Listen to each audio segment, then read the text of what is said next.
नमस्कार दोस्तों। आज हम बात करने वाले हैं एक लग्जेटिव सिरप के बारे में जो कि कॉन्स्टिपेशन को ठीक करने में काम में लाई जाती है और डॉक्टर की फर्स्ट चॉइस मेडिसिन है। आज हम जानेंगे कि इसके कौन कौन से पॉपुलर ब्रांड नेम मार्केट में आते हैं, इस दवा का उपयोग कहाँ कहाँ किया जाता है, इसके क्या क्या साइड इफ़ेक्ट है, इसको कितनी मात्रा में वे कब लेना चाहिए और इसे लेते समय क्या क्या सावधानियां रखनी चाहिए। तो ये सभी बातें जानने के लिए वीडियो को पूरा देखें जिससे आपके सारे कंसेप्ट क्लियर हो सके। अगर आप चैनल पर पहली बार आए हैं तो चैनल को सब्सक्राइब कर बेल आइकन अवश्य दबाएं जिससे नई नई जानकारी आपको हमेशा मिलती रहे। तो चलिए यहाँ से आज कुछ नया सीखते हैं।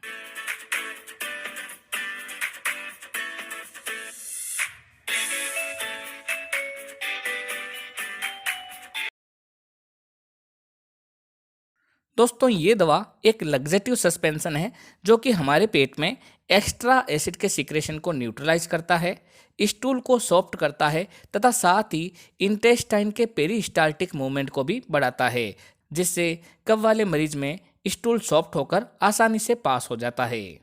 अगर हम इस लग्जेटिव सस्पेंशन के कॉम्पोजिशन की बात करें तो इसके प्रत्येक 5 ml में लिक्विड पैराफिन 1.25 ml रहता है।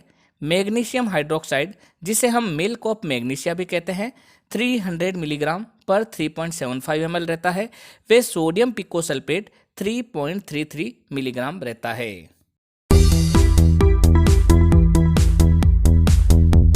अगर हम इसके पॉपुलर ब्रांड नेम की बात करें तो वो है एरिस्टो फार्मास्यूटिकल का स्मूथ सस्पेंशन, एबोट फार्मास्यूटिकल का क्रीमाफिन सस्पेंशन, साइके फार्मा का पिकोफिन सस्पेंशन, डेज मेडिकल का मोम प्लस सस्पेंशन, मेनेरिम का पिकलिन सस्पेंशन और मेन काइंड फार्मा का गुडलेक सस्पेंशन। ये सस्पेंशन आपके एरिया वाइज वे डॉक्टर वाइज अलग अलग ब्रांड नेम से मिल सकता है। आप इसकी जेनेरिक फॉर्म जो कि लग्जेटिव के नाम से आती है उसको भी खरीद सकते हैं। जेनेरिक फॉर्म भी उतनी ही इफेक्टिव है जितनी कि ब्रांडेड फॉर्म। लग्जेटिव सस्पेंशन का प्रयोग मुख्यतः कॉन्स्टिपेशन यानी कि कब्ज को दूर करने के लिए किया जाता है और यदि इसके अलावा किसी व्यक्ति को एनल व रेक्टम से संबंधित कोई पेनफुल समस्या का सामना करना पड़ रहा है, जैसे कि किसी व्यक्ति को फिशर है, फिस्टूला है या फिर पाइल्स है, तो अगर उसमें हार्ड स्टूल आता है तो ऐसी कंडीशन में बहुत ही तेज दर्द होता है। इसलिए ये स्टूल को सॉफ्ट करने के लिए भी काम में लिया जाता है। कई बार व्यक्ति के पेट में एसिड का सिक्रेशन बहुत ज़्यादा हो जाता है तो उस समय उस एसिड को न्यूट्रलाइज करने के लिए भी इस दवा का प्रयोग किया जाता है। अगर किसी व्यक्ति को इंटेस्टाइन से संबंधित समस्या हो, जैसे कि इंटेस्टाइन में इन्फेक्शन हो गया हो, तो उसको क्लियर करने के लिए इंटेस्टाइन की कोई सर्जरी करनी हो तो उसको साफ करने के लिए या फिर कोलोनोस्कोपी के लिए ये दवा डॉक्टर द्वारा पेशेंट को दी जाती है तथा इंटेस्टाइन को क्लीन करने के बाद नेक्स्ट प्रोसीजर किया जाता है।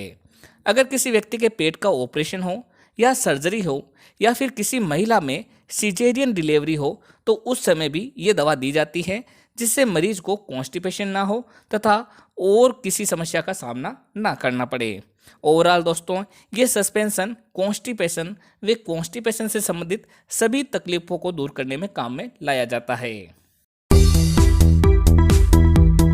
जैसा कि आप जानते हैं ये एक सस्पेंशन दवा है, सिरप फॉर्म नहीं है, अतः इसे प्रयोग में लेने से पहले बोतल को अच्छे से हिलाना चाहिए तथा उसके बाद ही इसका प्रयोग करना चाहिए। इसीलिए इसके ऊपर लिखा हुआ रहता है शेक वेल बिफोर यूज। इसको मरीज की आवश्यकता अनुसार 5 ml से लेकर 10 ml तक दिन में 1 बार से लेकर 3 बार तक भी दिया जा सकता है। इसको अगर रात को सोते समय 1 बार गुनगुने पानी के साथ लें तब ये काफ़ी अच्छा फ़ायदा करती है। इस दवा का प्रयोग आप कभी कभार ज़रूरत होने पर भी कर सकते हैं। कभी कभी डॉक्टर द्वारा इसे रेगुलर भी लेने की सलाह दी जाती है।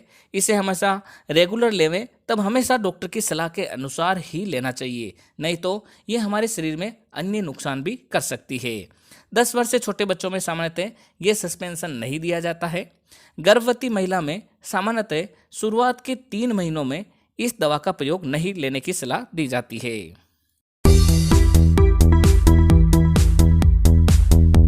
अगर हम लग्जेटिव सस्पेंशन के साइड इफेक्ट की बात करें तो कई बार मरीजों में डायरिया यानी कि दस्त लगना और लगातार लेने पर क्रोनिक डायरिया भी हो सकता है।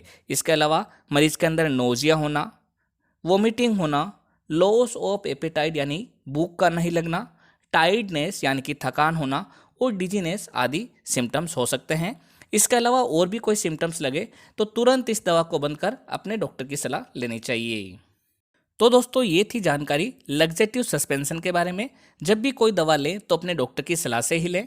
इसी तरीके के वीडियो देखने के लिए हमारे चैनल को सब्सक्राइब कर बेल आइकन अवश्य दबाएं, जिससे नई नई जानकारी आपको सही समय पर मिल सके। एक बार फिर मिलते हैं एक नई दवा की जानकारी लेकर एक नए वीडियो के साथ। तब तक के लिए धन्यवाद।